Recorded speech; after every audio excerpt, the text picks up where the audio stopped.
자, 오늘도 이제 1월의 마지막 주일이 되었는데요. 주님의 날, 또 주님의 큰 은혜와 또 하나님의 사랑이 풍성하게 임하실 줄로 믿습니다. 오늘 15장 그 에스겔서 중에 가장 이제 짧은 구절을 가진 장인데요. 오늘 이 15장은 이제 예루살렘에 임하게 될, 유다에 임하게 될 그 심판을 이제 포도나무의 그러한 그 잔해를 불에 태우는 그 소각에 이제 비유하고 있는데, 그러니까 결국 이스라엘의 이 범죄한 이스라엘 자손을 포도나무에 비유하고 있는 거예요.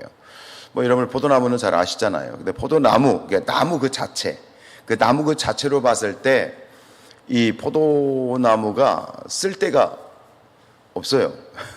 나무 자체를 보면 무슨 얘기냐면, 이 포도나무는 다른 나무들과 비교했을 때 어떤 나무의 재질로 보면 굉장히 열등하고 쓸모가 없어요. 예를 들어서 뭐 여기 지금 성경에 나와 있는 것처럼 3절에 보면 2절 끝에 보면 그 포도나무 가지가 나은 것이 무엇이냐 그러면서 그 나무를 가지고 뭘 제조할 수 있겠느냐, 어떤 목재로서 가구를 만든다든가, 하물며 여기 보면 뭘 걸 수 있는 못도 만들 수 없을 정도로 이 나무 재질 자체는 정말 쓸데가 없는 그런 아주 열등한 그런 나무이지요. 그래서 단순히 나무로 따지면 쓸데는 딱 한 군데 있잖아요.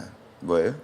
땔감, 연료로 쓸 수밖에 없는데, 그런데 이 포도나무 자체로 보면 그렇지만, 그러나 포도나무라고 하는 그러한 전체로 보면 이 나무가 이 다른 그러한 나무들에 비해서 가지고 있는 남다른 가치가 있지요. 그건 뭡니까? 열매입니다. 열매. 그죠? 열매. 그 풍성한 열매, 포도송이가 아주 주렁주렁 맺혀져 있는. 어떤 날 전에 보니까 나무 하나에서 포도송이가 1000개인가? 나무 하나에서 어마어마하게 그렇게 키워진 나무를 본 적이 있는데, 어쨌든 포도나무는 풍성한 열매로 그 가치를 인정받을 수 있어요. 그런데 이 열매도 없고, 그리고 더구나 그 포도나무가 열매를 맺지 못할 뿐만 아니라 그 나무 자체가 악한 나무, 마치 가시나무와 같은 나무라면 그 결과는 굉장히 뻔한 것이지요. 그래서 뭐 구약에서도 그렇고 신약에서도 그렇고 이 포도나무가 이제 우리 이스라엘 백성들이나 또 우리 인간으로 비유되어지는 그런 표현들이 여기저기 많이 나와 있는데, 결국은 여기서 이제 이 포도나무가 이스라엘 백성들에게 비유가 되고 있는데, 마찬가지예요. 포도나무와 같은 이스라엘 백성들. 그러니까 이 이스라엘 민족으로 보면 다른 여타 민족들과 비교했을 때 나은 것이 있느냐? 나은 것이 있냐는 거예요. 없다는 거예요. 뭔가 우등한 게 있느냐? 없다는 거예요. 훨씬 민족적으로 봤을 때 이스라엘 민족은 열등한 민족이에요. 그 민족의 역사, 땅의 크기, 군사력, 정치력, 문화와 전통, 이걸 객관적으로 봤을 때 이스라엘 민족은 별 볼 일이 없어요. 그러니까 이스라엘 민족이 그러나 탁월한 것, 다른 민족에 비해서 탁월한 것 딱 한 가지가 있다는 거야. 그게 뭐냐면 하나님께서 이 이스라엘 백성을 선택하셨다는 것. 그거밖에 없는 거예요. 언약 백성으로 하나님께서 그들을 선택해 주셨다는 것. 그거밖에는 없어. 그래서 신명기 7장 7절에서도 이렇게 말씀하고 있어요. 여호와께서 너희를 기뻐하시고 너희를 택하심은 너희가 다른 민족보다 수요가 많기 때문이 아니다. 수요가 많다, 뭔가 나은 것, 우등한 것이 있어서가 아니고, 너희는 오히려 모든 민족 중에 가장 적다. 다른 민족에 비해서 숫자도 적고 모든 면에서 너희가 참 열등하지만 그런 어떤 잘난 점이 있어서 선택받은 것이 아니야. 하나님의 선택은 일방적인 것이야. 이렇게 지금 신명기에서도 기록하고 있지요. 객관적으로 이 열방에 비해서 열등한 이스라엘이 탁월한 가치는 바로 하나님과의 관계에 있는 거예요.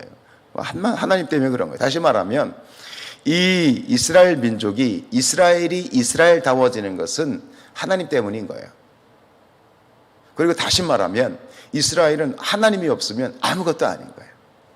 그런데 이것이 무엇입니까? 바로 우리도 마찬가지예요. 이 사실을 명심해야 돼요.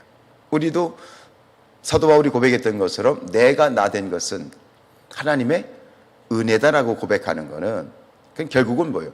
하나님이 아니면 나는 아무것도 아니다 라는 그런 고백인데, 이게 바로 우리 자신을 아는 아주 탁월한 영적인 그런 관점인 것이죠. 이 사실을 잃어버리면 안 되는데, 그런데 이스라엘은 이 점을 망각한 거지.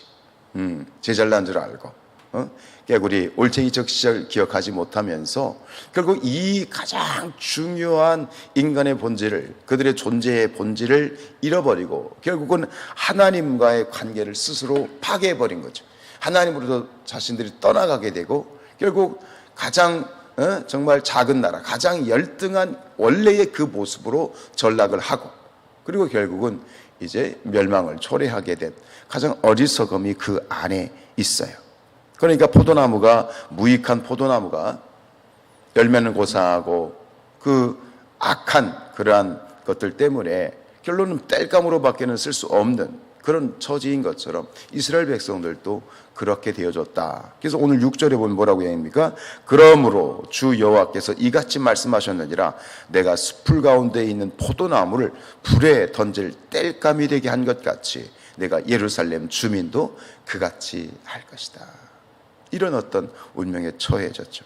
근데 이 비유는, 이 포도나무의 이러한 속성과 이러한 진리는 예수님의 말씀에서도 고스란히 녹아져 있죠. 우리가 잘 아는 요한복음 15장에 나오는 포도나무의 비유 잘 아시잖아요. 너희는, 나는 포도나무요 너희는 가지다.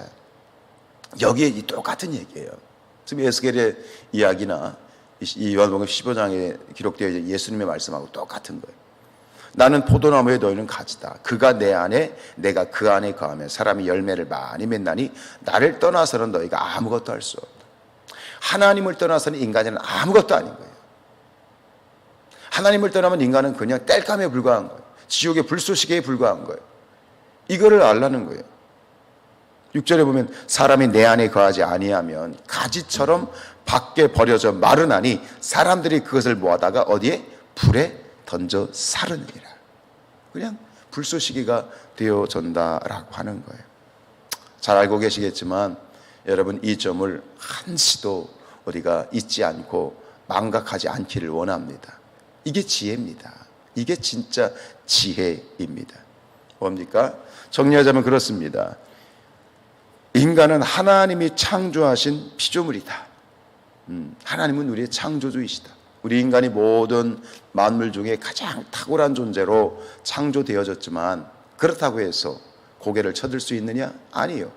가장 탁월한 존재로 창조되었지만 그러나 역시 하나님 앞에 하늘 아래 뇌인 것처럼 결국 우리는 여전히 피조물이라는 사실을 잊어서는 안 된다는 것. 그 다음 뭡니까? 인간은 하나님과의 관계, 즉 하나님 안에 있을 때 인간다워지는 거예요. 어거스틴이 고백록에서 얘기한 것처럼 우리는 하나님 안에서만 평안을 얻을 수 있고 우리는 하나님 안에서만 온전해질 수 있다라고 하는 이 진리를 성 어거스틴도 늘 노래했던 거예요. 그러니까 하나님 안에서만 사람은 인간다워지고, 그리고 결정적인 것은 하나님 안에 있을 때만 참된 열매를 맺을 수 있다라는 거. 한 번 더 얘기하면 인간은 하나님이 없으면 아무것도 아니다. 아무것도 아니다. 아무리 제잘난 몇에 사는 것 같지만 결국은 뭐예요? 하나님이 없으면, 내 안에 예수가 없으면 그저 저 지옥의 불쏘시개로 불살라질 수밖에 없는 그런 존재라는 사실을 절대로 잊지 말라라고 하는 거예요. 여러분, 구약 성경에 보면 이 포도나무보다도 더 쓸모없는 나무가 하나 등장해요. 그게 시띠나무라고 하는 건데요. 그게 이제 성경에서는 뭐라고 되어 있냐면 조각목이라고 되어 있어요. 조각목 하면은 우리는 그냥 뭐 조각조각 이 나무를 이렇게 해서 그런 나무인가 그런데, 이 조각목, 그냥 시띠나무로 하면 되는데 왜 조각목으로 했는지 모르겠어요. 어쨌든 간 이 조각목이라는 나무, 시띠나무인데 이 시띠나무는요 포도나무보다 더 못한 나무예요. 열매도 없어. 그냥 사막에 듬성듬성 자라는 가시나무라고는 할 수 없지만 일단 그런 나무예요. 이 나무가요, 뭐 사막에 살다 보니까 나무가 비틀어져 있어요. 있잖아요, 그거. 막 꼬불꼬불 비틀어져 있고 옹이가 엄청 많아요. 옹이도 많고 또 나무가 굵은 것도 아니에요. 사막에서 크다 보니까 아주 가늘면서 비틀어져 있고 뭐 이 잎사귀도 넓은 이런 화렵도 아니에요. 아주 그냥 아주 좀 그래 무슨 저 뾰족뾰족해요. 저런 나무가 저런 이파리 같이 아주 뾰족뾰족해요. 이게 시띠나무인데 근데 이렇게 열매도 없고 아무런 그런 어떤 정말 말 그대로 그냥 땔감으로밖에는 쓸 수 없는 이 나무가 여러분들 무슨 어디에 쓰이죠? 바로 이 조각목이 어디에 쓰여요? 성막, 하나님의 성전의 기구로 사용돼요. 물론 그것이 그대로 사용되지는 않아요. 그것을 이제 어쨌든 간 잘 이제 다듬고 해가지고 그래서 조각목을 했는지 모르겠지만 그래가지고 그것이 하나님의 성전의 성막이죠. 성막의 이 성전 기구로 거룩한 성물로 쓰임 받게 돼요. 왜 그렇습니까? 하나님 안에 있기 때문이죠. 다른 밖에서는 그것이 밖에서는 그저 땔감에 밖에는 쓸 수 없지만 그 시띠나무가 하나님 손에 있을 때 하나님의 소용에 의해서 거룩한 하나님의 성물이 된 것이죠. 우리 마찬가지예요. 우리 인생도 조각목과 같은 존재 아닙니까? 상처 많고 옹이가 얼마나 많고 상처가 얼마나 많습니까? 얼마나 우리가 삐뚤어져 있습니까? 비틀어져 있고 옹이도 많고 상처도 많고 정말 한 인간 존재로 보면 정말 쓸모없는 그런 어떤 존재인데 그럼에도 불구하고 이런 우리를 예수 그리스도의 복음 안에서 우리를 하나님의 거룩한 백성으로 하나님의 거룩한 성전에 우리를 들여주시고 성도로 불러주시고 그리스도인으로 우리를 불러주신 그 은혜가 얼마나 크고 놀라운 일입니까? 우리가 하나님 안에 있다는 것, 거룩한 성도로 믿음의 백성으로 하나님의 자녀로 우리를 인정해 주시고 불러주셨다는 이 사실 하나만으로도 우리는 늘 정말 감격할 수밖에 없고 은혜를 고백할 수밖에 없는 것 있죠. 여러분, 우리는 하나님 안에 있을 때 온전하여집니다. 하나님 안에 있을 때 열매를 맺을 수 있고 하나님 안에 있을 때 인간다워지는 것이고 하나님 안에 있을 때 우리는 우리의 삶이 풍성해지는 것이죠. 오늘도 이 거룩한 주님의 날 그 하나님을 기억하면서 온전히 하나님께 온전한 예배로 영광 올려드리는 저와 여러분들 될 수 있기를 주님의 이름으로 축복합니다.